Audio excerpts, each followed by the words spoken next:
नमस्कार मेरे दोस्तों, आप सभी को तो पता ही होगा कि मार्वल की एक अपकमिंग मूवी आने वाली है जिसका नाम है स्पाइडरमैन ब्रांड न्यू डे। तो मेरे दोस्तों, आपको मैं एक चीज़ और बता दूं कि मार्वल की एक कॉमिक्स आई थी इसी नाम से, स्पाइडरमैन ब्रांड न्यू डे के नाम से। तो मेरे दोस्तों, आज मैं इसकी पूरी कहानी बताने वाला हूं, तो इससे आपको आइडिया लग सकता है कि जो फिल्म आएगी उसमें क्या हो सकता है मेरे दोस्तों। तो आज मैं आपको यही बताऊंगा। लेकिन मेरे दोस्तों, ब्रांड न्यू डे कॉमिक्स को समझने के लिए, मतलब कि अच्छी तरीके से समझने के लिए आपको समझना होगा वन मोर डे की जो स्टोरी लाइन है, मतलब एक कॉमिक्स आई थी वन मोर डे के नाम से, उसको जानना होगा मेरे दोस्तों। तो चलिए जानते हैं स्पाइडरमैन वन मोर डे, जो कि 2007 में आई थी ये कॉमिक्स मेरे दोस्तों। इसमें क्या होता है, इसकी कहानी स्टार्ट होती है सिविल वॉर के बाद। स्पाइडरमैन ने टोनी स्टार्क के कहने पर अपनी पहचान सबके सामने उजागर कर दी। उसने खुद प्रेस के सामने कहा था, आई एम पीटर पार्कर। लेकिन मेरे दोस्तों, अगर आपको याद हो तो टोनी स्टार्क ने मूवी में कहा था कि स्पाइडरमैन से कि तुम अपनी जो आइडेंटिटी है वो प्रेस के सामने अनाउंसमेंट कर सकते हो, लेकिन मूवी में उसने मना कर दिया था, लेकिन कॉमिक्स में उसने बोल दिया। और इसी का जो असर है बहुत बुरा पड़ता है। उसका जो एक इनेमी होता है किंग पिंग नाम से, उसने एक स्नाइपर को भेजा और वो स्नाइपर एंट में को गोली मार देता है, और जिससे एंट में मरने की कगार पर आ जाती हैं। और मेरे दोस्तों, तभी फिर एक मिस्टीरियस ऑफर आता है मफिस्टो का। मफिस्टो यानी कि मार्वल का एक डेविल जैसा कैरेक्टर होता है। वो पीटर और एमजे को एक ऑफर देता है, अगर तुम दोनों अपनी शादी की यादें और रिश्ता मुझे दे दो तो मैं तुम्हारी एंट में को बचा दूंगा। स्पाइडरमैन और एमजे के लिए ये मुश्किल चुनाव था, परिवार या प्यार। एमजे और पीटर के पास मुश्किल फैसला है। एमजे कहती है, मैं मर सकती हूँ पर तुम्हारी आंटी नहीं।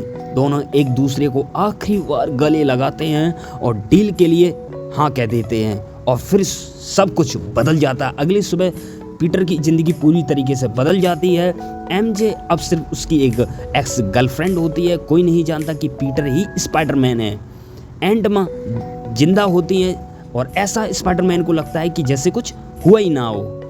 तो मेरे दोस्तों, ब्रांड न्यू डे की शुरुआत होती है वन मोर डे के बाद, जहां पीटर पार्कर अपनी बूढ़ी आंटी माँ को बचाने के लिए एक डील करी थी मफिस्टो के साथ। उस डील के बदले में पीटर और एमजे की जो शादी है वो कभी नहीं मानी जाती है, और अब कोई नहीं जानता कि स्पाइडरमैन कौन है।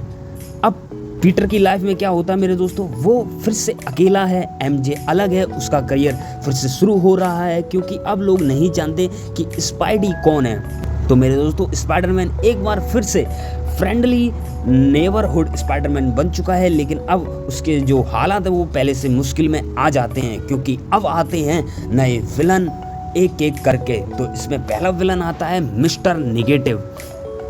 तो इसका असली नाम होता है मार्टिन ली। दिन में वो गरीबों के लिए हेल्थ क्लिनिक चलाता है, लेकिन रात को वो बन जाता है मिस्टर निगेटिव, एक सुपर विलन जो निगेटिव एनर्जी से लोगों को बदल सकता है। उसका टच लोगों को उल्टा कर देता है, मतलब कि अच्छों को बुरा और बुरों को और बुरा मेरे दोस्तों। दूसरे पे आता है फ्रीक, एक ड्रग एडिक्ट जो गलती से कुछ केमिकल इंजेक्ट कर लेता है। उसका शरीर बार बार म्यूटेड होता है, मतलब कि मेरे दोस्तों वो हर बार मरने के बाद फिर से एक और ज़्यादा खतरनाक रूप में लौट आता है। स्पाइडरमैन को इससे लड़ने के लिए नई टेक्नोलॉजी बनानी पड़ी थी।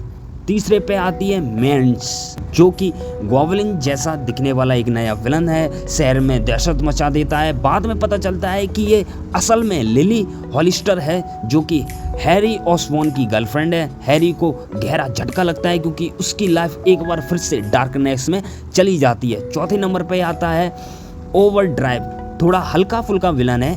किसी भी गाड़ी को टच करके उसे सुपर कार बना सकता है। ज़्यादा खतरनाक नहीं है, लेकिन स्पाइडरमैन के लिए बार बार मुसीबतें खड़ी करता रहता है। स्पाइडरमैन की नई लाइफ, पीटर फिर से अखबार के लिए फ़ोटो खींच रहा है, लेकिन अब जे जॉन जेमसन मेयर बनने की कोशिश में है। स्पाइडरमैन की ज़िंदगी थोड़ी नेक उदासी है, क्योंकि एमजे दूर है, दोस्तों से भरोसा टूटा है। विलन नए नए रूप में लौट रहे हैं, लेकिन एक चीज़ नहीं बदली है, उसकी जिम्मेदारी।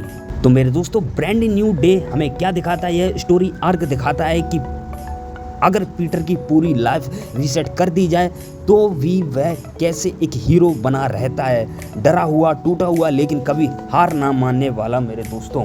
तो मेरे दोस्तों आपको ये स्टोरी कैसी लगी मेरे दोस्तों? अगर बढ़िया लगी हो तो इसको लाइक कीजिए मेरे दोस्तों और चैनल को सब्सक्राइब कीजिए। जाते जाते मेरे दोस्तों मिलते हैं ऐसे ही बढ़िया से टॉपिक पर मेरे दोस्तों। तब तक के लिए अलविदा। मैं राघव चौहान।